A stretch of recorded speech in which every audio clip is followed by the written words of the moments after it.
Hello students, welcome to Sigma e-learning center and I welcome you all on my channel। अभी तक हमने पढ़ लिया था इलेक्ट्रिक डाइपोल। अब हम पढ़ेंगे कि इलेक्ट्रिक डाइपोल को अगर किसी इलेक्ट्रिक फील्ड में रख दिया जाए तो क्या होगा। अभी तक तो सर हमें ये पता चल गया है कि इलेक्ट्रिक डाइपोल जो होता है उसकी वजह से इलेक्ट्रिक फील्ड इंटेंसिटी होती है किसी पॉइंट पे, और उसको कैलकुलेट करने के हमने 3 तरीके भी पढ़ लिए। कौन कौन से सर? एक्सियल पॉइंट पे होगा तब कैसे कैलकुलेट करेंगे, अगर इक्वेटोरियल पॉइंट पे होगा तब कैसे कैलकुलेट करेंगे, और अगर any point in the space हो तब कैसे कैलकुलेट करेंगे। ये तो सर हमने पढ़ लिया, लेकिन सर अभी हम पढ़ने वाले हैं कि सर अगर इलेक्ट्रिक डाइपोल को किसी यूनिफॉर्म इलेक्ट्रिक फील्ड में रख दिया जाए तब क्या होगा। तो चलिए देखते हैं। अच्छा, एक बात बताओ बच्चों, देखने से पहले कि अगर आप किसी बॉडी पे फोर्स लगाते हो, आपने क्लास 9th में पढ़ा होगा, तो वो फोर्स क्या करता है? वो फोर्स उसकी या तो डायरेक्शन बदल देता है, या तो वेलोसिटी चेंज कर देता है, या तो उसका स्टेट चेंज कर देता है, या तो शेप और साइज चेंज कर देता है। ये चीजें करते हैं। तो उसी में से एक चीज का एग्जांपल लेके हम आगे बढ़ते हैं। टॉर्क, ये इंपॉर्टेंट कंपोनेंट है। इसको बताने के बाद तब आगे की चीजें चलेंगे, क्योंकि इसका यूज होगा। तो मे भी बहुत से सारे लोग भूल गए होंगे, वैसे आप लोग को याद होगा, 11th में भी आपने पढ़ा होगा टॉर्क क्या होता है। तो बेसिकली बेटा, जब कोई बॉडी रोटेशनल मूवमेंट में होती है या उसकी पोजीशन ऐसी होती है कि आप उसको रोटेट करवा सकते हो, ये एक्सिस है, नीचे से अंदर से बाहर निकली हुई है, ये समझो। तो होता क्या है कि अगर आप इस बॉडी पे फोर्स लगाते हो तो ये फोर्स क्या करेगा, इसको रोटेट करवाएगा, रोटेट करवाएगा। तो दैट इज की रोटेशनल कंपोनेंट ऑफ फोर्स। ठीक है। तो एक टाइप का फोर्स होता है जो क्या करता है, बॉडी को रोटेट करवाता है, पर ये स्पेसिफिकली इसको हम फोर्स नहीं बोलते। ये एक टाइप ऑफ फोर्स नहीं है। मतलब फोर्स की वजह से रोटेशनल मूवमेंट तो हो रहा है सर, लेकिन इसको हम बोलते हैं मोमेंट ऑफ फोर्स या टॉर्क। ओके, इसको हम बोलते हैं मोमेंट ऑफ फोर्स या फिर टॉर्क। अब देखिए उसकी डेफिनेशन क्या दी हुई है कि टॉर्क जो है टेंडेंसी होती है। Torque is the tendency of a force to rotate the body. That is की when you will apply the force on a body which can rotate. अब ऐसा नहीं है कि स्ट्रेट लाइन वाले पे लगा दोगे तो वो रोटेट करने लगेगा, नहीं सर। ठीक है। Then it is the tendency of the force to rotate the body on which it is applied. ठीक है सर। तो इसको हम बोलते हैं टॉर्क। और टॉर्क को अगर मैथमेटिकली डिफाइन करना हो तो हम कैसे करते हैं? हम सर इसको बोलते हैं कि सर ये टाउ होता है, टाउ, ये जो दिया हुआ है टाउ। ठीक है। इसको टर्निंग फोर्स या फिर ट्विस्टिंग फोर्स भी बोलते हैं। ठीक है। ये क्या करता है? Causes rotational motion in the body. अच्छा सर, इनके साथ एक बड़ी बढ़िया चीज होती है कि इनको जब आप डिफाइन करते हो कि टाउ सर कैसे निकलता है, torque on a body is equal to product of force applied on the body and minimum distance between axis of the force and the point up to which the force is applied।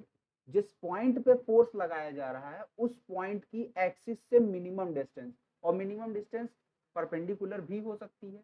Generally आप देखोगे तो हमेशा perpendicular ही होती है। ठीक है। But ऐसा नहीं है कि एकदम हमेशा ही होगी। ओके। अब जैसे ये लाइन और ये लाइन है, तो यहाँ पे आप परपेंडिकुलर डिस्टेंस निकालोगे तो वो मिनिमम डिस्टेंस होगी। लेकिन अगर लाइन यही एक यहाँ है और एक यहाँ है, इसके बीच का मिनिमम डिस्टेंस परपेंडिकुलर डिस्टेंस तो नहीं होता ना, इसलिए। तो ये एफ क्रॉस आर होता है। ये स्केलर क्वांटिटी आपको दिख रही है, क्रॉस प्रोडक्ट। ठीक है। और जब आप इसको डिफाइन करोगे, इसको एक्सपैंड करोगे, तो ये क्या आता है? Tau is equal to F R sine theta. Sine theta क्या होता है sir? Sine theta sir angle होता है, ये जो इसके एक्सिस से बनाता है। ये फोर्स जिस पॉइंट पे अप्लाई होता है उसके एक्सिस के बीच में जो एंगल बनता है वो साइन थीटा कहलाता है। टॉर्क क्या है sir? Torque applied on the body है। फोर्स क्या है sir? Linear force applied on the body. Make sure linear force, वो उसका रोटेशनल कंपोनेंट होता है। आर क्या है? Minimum distance between the axis of rotation, minimum distance between the axis of rotation and the point where the force is being applied. अब देखो ये बेटा अगर एक्सिस है, इसको आप एक्सिस से डिनोट करो। ठीक है। ये एक्सिस है और ये ऐसे रोटेट कर रहा है, और ये जो फोर्स है बेटा ये इधर लग रहा है। ये मैंने आपको डायग्राम दिखाने के लिए ऐसा बनाया हुआ है, मतलब ये हर पॉइंट पे लग रहा है, ऐसे ऐसे ऐसे ऐसे, ठीक है सर। तो ये रोटेट कर रहा है। तो सर अब इसके बीच की मिनिमम डिस्टेंस क्या हो जाएगी सर? मिनिमम डिस्टेंस तो सर यही होगी, और ये क्या है? आर। किस पॉइंट से? एक्सिस से जिस पॉइंट पे फोर्स लग रहा है उसके बीच की डिस्टेंस है। और थीटा क्या होगा सर? थीटा आप निकाल लोगे सर, ये एंगल थीटा होगा जो उनके बीच का होगा। ठीक है सर। अब देखो इसी फिगर को, ये तो साइड से देखा, अगर आपने, अब आप इसको ऊपर से देखने की कोशिश करोगे तो क्या होगा? ये हमारी एक्सिस होगी जहां से ये ब्लैक वाली लाइन पास हो रही थी। अब ये ऊपर से अगर आप देख रहे हो तो एक्सिस तो आपको दिखेगी नहीं। अब तब देखो फोर्सेस की डायरेक्शन क्या है? उसकी एक्सिस के परपेंडिकुलर है। एक्सिस के परपेंडिकुलर, बिल्कुल सर, मिला। तो ये टॉर्क होता है सर। इसको आप मैकेनिक्स में पढ़ोगे आराम से, रोटेशनल मोशन में आपको मिलेगा ये बहुत अच्छे से। तो वहां पे देखेंगे इसको जब पढ़ेंगे। अब चलते हैं आगे। सर अगर इलेक्ट्रिक डाइपोल को एक यूनिफॉर्म फील्ड में रखें तो क्या होगा? चलिए देखते हैं। तो उसके लिए जो रामायण लिखी हुई है पहले उसको पढ़ लेते हैं, बाकी तो मैं फिगर से समझाऊंगा ही। कह रहा है कि sir let a dipole A B. हमारे पास बेटा एक डाइपोल है ए बी, मतलब उसके दो टर्मिनल हैं, एक टर्मिनल ए है एक टर्मिनल बी है। Having minus Q charge and point A, मतलब आपको माइनस क्यू चार्ज को पॉइंट ए पे रखना है and plus Q charge on point B. That means कि you will put plus Q charge on point B with a separation 2a between them. That is की A और B के बीच की distance 2a है। What does it means? A B is equal to 2a, length of A B is equal to 2a। Okay. और कहाँ रखा हुआ है? Inside a uniform electric field. तो सर एक यूनिफॉर्म इलेक्ट्रिक फील्ड अभी ड्रॉ करते हैं। और ओ जो है इसका सेंटर है सर, डाइपोल का सेंटर है। और जो डाइपोल है, जो अभी आप डाइपोल रखेंगे इलेक्ट्रिक फील्ड में, वो इलेक्ट्रिक फील्ड के वेक्टर से थीटा एंगल बना रहा है एट एन सर्टेन इंस्टेंट। ठीक है, सर्टेन इंस्टेंट क्यों बोला है ये मैं आपको आगे समझाता हूँ, as shown in the figure. तो चलो फिगर पे चलते हैं। देखो सर, ये है हमारा डाइपोल। अब इसका हमको करना है नामकरण। ठीक है, तो नामकरण चलिए कर देते हैं सर। ये पॉइंट क्या हो जाएगा? ए ले रहे हैं। तो ए पॉइंट पे बेटा कौन सा चार्ज है? Minus Q. ये पॉइंट कौन सा है बेटा? This is point B. तो यहाँ कौन सा चार्ज होगा? Plus Q charge will be है। ओके। और ये क्या हो गया सर? ये पॉइंट, ये हो गया सर ओ, इसका centre, centre of dipole. Okay. और ये है हमारी यूनिफॉर्म इलेक्ट्रिक फील्ड जो कि व्हाइट लाइन से रिप्रेजेंट की जा रही है। ठीक है सर। अब एक बात बताओ, ये जो रेड लाइन है ये भी इलेक्ट्रिक फील्ड का ही वेक्टर है। इसको मैंने जानबूझ के रेड से किया ताकि आपको देखने में आराम रहे। तो ये इलेक्ट्रिक फील्ड का वेक्टर है। और डाइपोल का जो सेंटर है, डाइपोल की जो एक्सिस है, वो इससे कितना एंगल बना रही है? Theta angle. At an certain instance क्यों बोला है? क्योंकि बेटा ये डाइपोल रोटेट होगा ना, अभी देखोगे आप इसके ऊपर फोर्स लगेगा। एक फोर्स इस पॉइंट पे लगेगा, एक फोर्स इस पॉइंट पे लगेगा। तो ये डाइपोल रोटेट होगा, और जब रोटेट होगा तो इसकी पोजीशन हमेशा यही थोड़े ना रहेगी।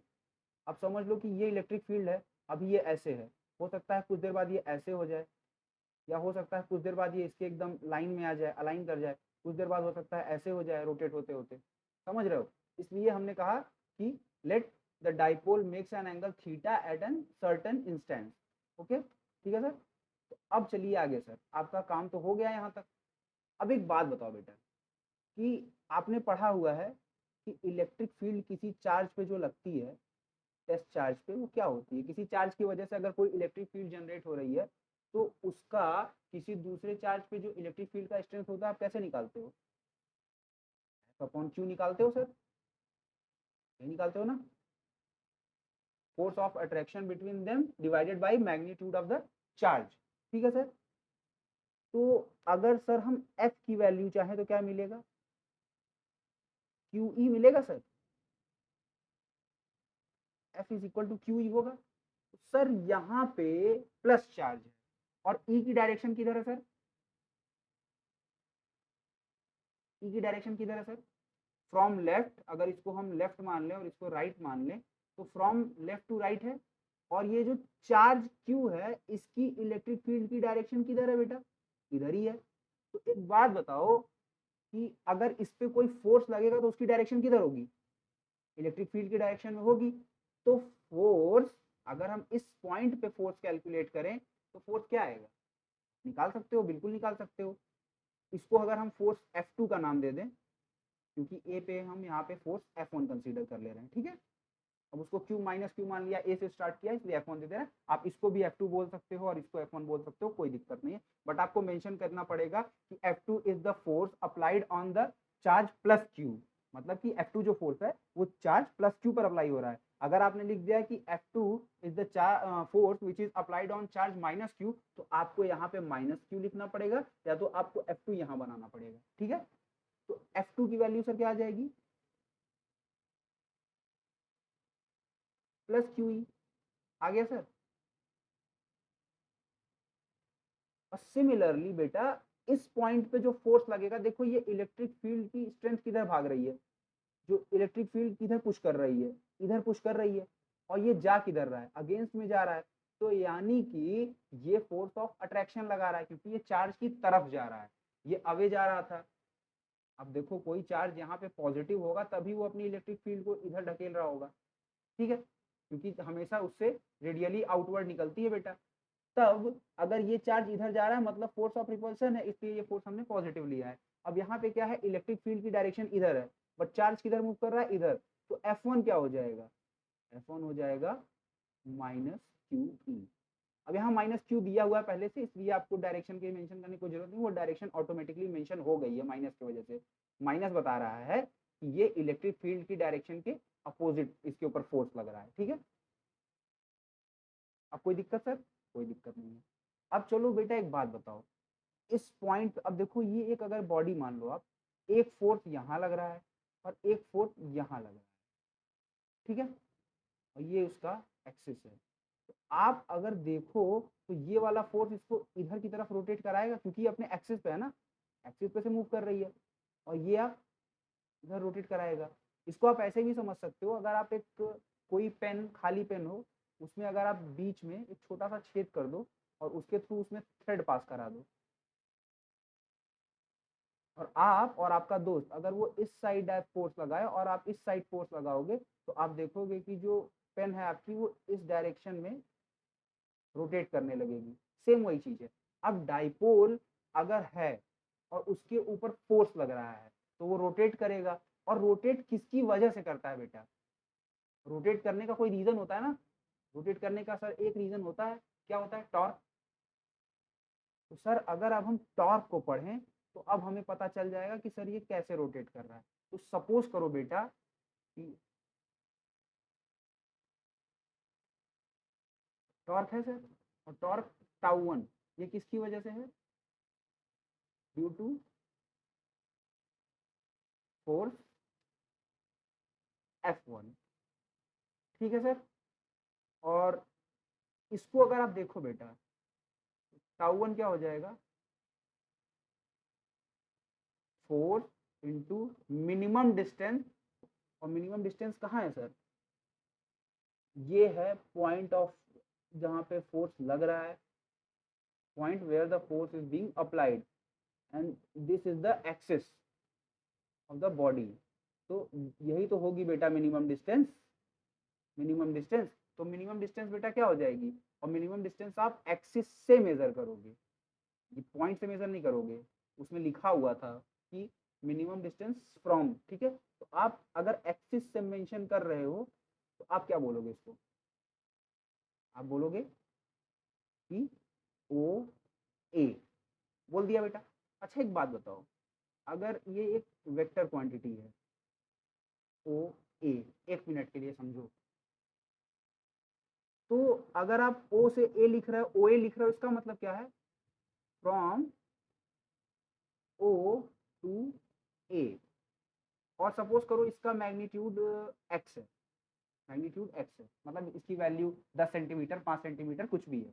तो एक बात बताओ बेटा, जब आप ओ ए लिखोगे, एओ सॉरी एओ लिखोगे, तब क्या होगा, तब भी इसका मैग्नीट्यूड क्या रहेगा, मॉड ऑफ एक्स रहेगा। अब ऐसा तो है नहीं कि ये लाइन 10 सेंटीमीटर की थी तो अगर आप ए से ओ गिनोगे तो 11 हो जाएगी, नहीं, वो जितने सेंटीमीटर की थी उतने सेंटीमीटर की ही रहेगी, लेकिन डायरेक्शन क्या हो गई बेटा, फ्रॉम ए टू ओ।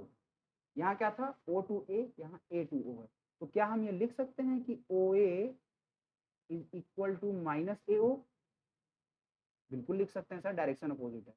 तो एक बात बताओ, माइनस OA को बेटा हम AO लिख सकते हैं? बिल्कुल लिख सकते हैं सर। अब ध्यान से देखना बेटा, ये क्या है, माइनस इधर QE इंटू OA, ये है बेटा QE ब्रैकेट में माइनस OA, माइनस को शिफ्ट कर दिया, QE इंटू AO। क्यों सर ऐसा हुआ? क्योंकि minus OA is equal to AO, तो टाउ 1 आ गया बेटा, आ गया। और टॉर्क 2 हो जाएगा जो बॉडी पे एक दूसरा टॉर्क भी तो लगेगा, क्योंकि बॉडी पे एक दूसरा चार्ज भी है। Torque tau 2 due to force F2, तो F2 की वजह से सर क्या हो जाएगा, tau 2 is equal to F2 into minimum distance. Centre से देखो, सेंटर O है, O से हमें जाना है B की तरफ, OB। ठीक है सर, ठीक है सर, कोई दिक्कत नहीं है, OB रख दीजिए, OB। अब यहाँ पे निगेटिव साइन नहीं है, तो इसको हमने सीधे लिख दिया QE इंटू OB। ठीक है सर, मिल गया। टाउ 1 को इक्वेशन 1 कर दो, टाउ 2 को इक्वेशन 2 कर दो। यहाँ तक हो गया बेटा, चलो आगे चलते हैं। अब एक बात बताओ मुझे बेटा कि अब आपके पास दो टॉर्क हैं, तो नेट टॉर्क क्या हो जाएगा? नेट टॉर्क क्या हो जाएगा? नेट टॉर्क हो जाएगा टाउ 1 प्लस टाउ 2। ठीक है, इसमें तो कोई कंफ्यूजन होगी नहीं, ऐसा होना तो नहीं चाहिए। आपको सिंपल सा एकदम दिख रहा है सर कि हाँ हमने दो टॉर्क लगाए हैं, अब एक टॉर्क ऐसे लग रहा है सर और एक टॉर्क सर ऐसे लग रहा है, तो ये दोनों क्या हो रहे हैं, ऐड हो रहे हैं ना। अब देखो, ये वाला टॉर्क इधर मूव कराएगा, ये वाला टॉर्क इधर मूव कराएगा, तो बेसिकली ये क्या कर रहे हैं, ये रोटेशनल मोशन को कंप्लीट कर रहे हैं, तो ये ऐड होंगे, एक दूसरे को सपोर्ट कर रहे हैं। तो यहाँ क्या आ जाएगा, QE into AO plus QE into OB आएगा बेटा। तो QE बेटा अगर कॉमन कर लें तो क्या आ रहा है यहाँ से, AO प्लस OB। और आप अगर ध्यान से अपना डाइपोल देखोगे तो आपने कहा था कि late a dipole AB having a separation of 2A between them and O be the center of the dipole। तो जब O सेंटर होगा तो इसका मतलब क्या होता है, OA is equal to OB, बराबर बराबर भाग में बांट रहा है क्योंकि ये मिड पॉइंट है, बाइसेक्ट कर रहा है। और AO प्लस OB को मिला दोगे तो क्या मिल जाएगा, ये हाफ और ये हाफ मिला दे तो क्या बन जाएगा, AB। तो यहाँ से क्या मिल गया, QEAB मिला बेटा। अब एक बात बताओ बेटा, सारी चीजें हो गई, ठीक है, ये हमारा टाउ था, ये भी हमारा नेट टाउ है, ये भी हमारा नेट टाउ है। तब बेटा आपने इलेक्ट्रिक डाइपोल मोमेंट पढ़ा है बेटा, इलेक्ट्रिक डाइपोल मोमेंट। तो उसमें एक चीज आपको कही गई है कि अगर आपको इलेक्ट्रिक डाइपोल मोमेंट को डिफाइन करना हो स्मॉल p, तो आप कैसे डिफाइन करते हैं, magnitude of either charge, magnitude हो गया, डायरेक्शन से कोई मतलब नहीं, इनटू सेपरेशन बिटवीन देम। तो टोटल सेपरेशन 2a है, लेकिन अगर टोटल सेपरेशन का टर्मिनल देखें तो कौन सा है, AB है, और AB की लेंथ क्या है, 2a है। तो 2a की जगह हम AB लिख सकते हैं ना, AB की लेंथ 2a है, तो 2a यहाँ पे लिखा हुआ है, तो 2a की जगह हम क्या AB लिख सकते हैं, बिल्कुल लिख सकते हैं सर, क्योंकि 2a और AB सेम है, सेम लेंथ है। तो इसको बेटा हम QAB जो है इसको कंसीडर कर लें, P कर लें, ठीक है बेटा। अब हम यहाँ पे ये क्रॉस प्रोडक्ट नहीं है, इसको क्रॉस प्रोडक्ट मत समझना, ये बस मतलब मल्टीप्लाई का साइन दिया है मैंने, ठीक है, Q into 2A Q into AB QAB, okay, ये मिल गया। अब एक बात बताओ, तब ये इक्वेशन क्या बन जाएगा बेटा, tau is equal to P cross E, ठीक है सर, यानी कि tau is equal to PE sine theta.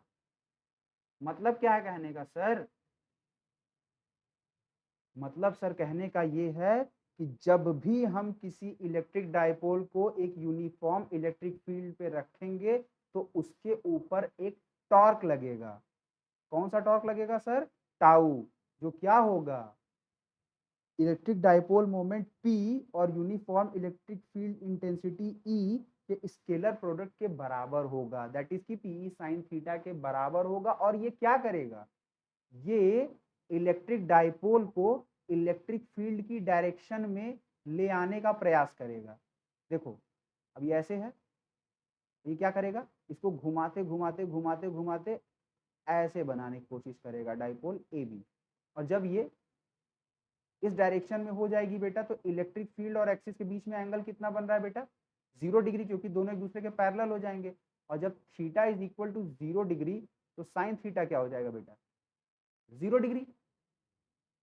तो जब साइन थीटा 0 डिग्री हो गया, कब? जब theta is equal to 0 degree, तब ये 0, तो टोटल टाउ क्या हो गया? 4। यानी कि तब बॉडी स्टेबल इक्विलिब्रियम में रहेगी। जब थीटा इज इक्वल टू 0 तो dipole will be in stable equilibrium.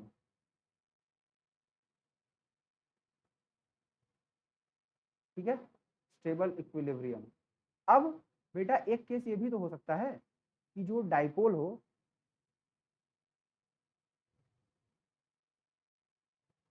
वो ऐसा बन जाए कि यहाँ पे प्लस क्यू बन जाए और यहाँ माइनस क्यू बन जाए। मतलब समझ रहे हो क्या? आपका डायपोल क्या था? ये बी हो गया और ये ए हो गया। आपके डायपोल को ए बी होना चाहिए था, पर वो है कैसे इस समय? बी ए पोजीशन में। मतलब ये एक्सिस से कितना एंगल बना रहा है? 180 डिग्री। अगर आप ए बी को 0 कंसीडर कर रहे हो तो बी ए को आपको 180 डिग्री कंसीडर करना पड़ेगा। तो जब theta is equal to 180 degree तो साइन पाई की वैल्यू क्या होती है? पाई मतलब 180 डिग्री, तो क्या होती है बेटा? ये भी 0 होती है। तब टाउ क्या होगा? टाउ जो है ये क्या हो जाएगा? फिर से 0 हो जाएगा, क्योंकि पी साइन थीटा है और जब साइन थीटा 0 है तो पूरा टाउ 0 हो गया। लेकिन लेकिन लेकिन अब एक बात बताओ, इस पे जो फोर्स लग रहा है बेटा, हल्का सा भी अगर फ्लक्चुएशन होगा तो ये इधर या इधर मूव करेगा। तो जो फोर्स होगा वो क्या करेगा? वो तुरंत इसको स्टेबल इक्विलिब्रियम में ले आने का प्रयास करेगा। ठीक है, तो ये जब theta is equal to 180 degree होता है तो electric dipole in a uniform electric field is in unstable equilibrium. ठीक है, ठीक है सर, तो समझ में आई इतनी बात? और इसके अलावा हर पॉइंट पे डायपोल मोमेंट पे, अरे जो आपका इलेक्ट्रिक डायपोल है उसके ऊपर एक जो टॉर्क है वो लगता रहेगा। ठीक है, और उसका फॉर्मूला आपको पढ़ चुके हो आप, tau equal to PE sine theta. ठीक है, ये तो इतना आप लिख लेना, बाकी कुछ एडिशनल नोट्स में होगा तो लिख लेना। और वीडियो पसंद आ रहा है यार तो इसको शेयर करो यार दोस्तों के साथ। ऐसे मजा नहीं आ रहा पढ़ाने में यार, तुम लोग यार शेयर ही नहीं करते हो वीडियो को। वीडियो को लाइक करो, शेयर करो। मिलता हूँ अगले वीडियो में। ठीक है, तब तक के लिए बस पढ़ते रहो और मस्त रहो।